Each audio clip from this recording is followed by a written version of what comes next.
とう元気でみんな過ごしてください。ドッキリスタードッキリスタードッキリZagreb sudi mas, dozo još Jesmo primijetili jednu stvar što je Viktor Slan rekao drugačije nešto piše po pismu? Bokula. Znači on je umjesto vataši znači ja rekao Boku. Zato što, ali to cure neće reći jer je to muška imenica.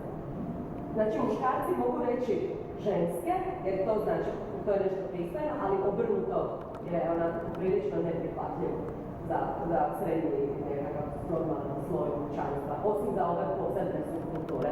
Znači mogu reći ataši?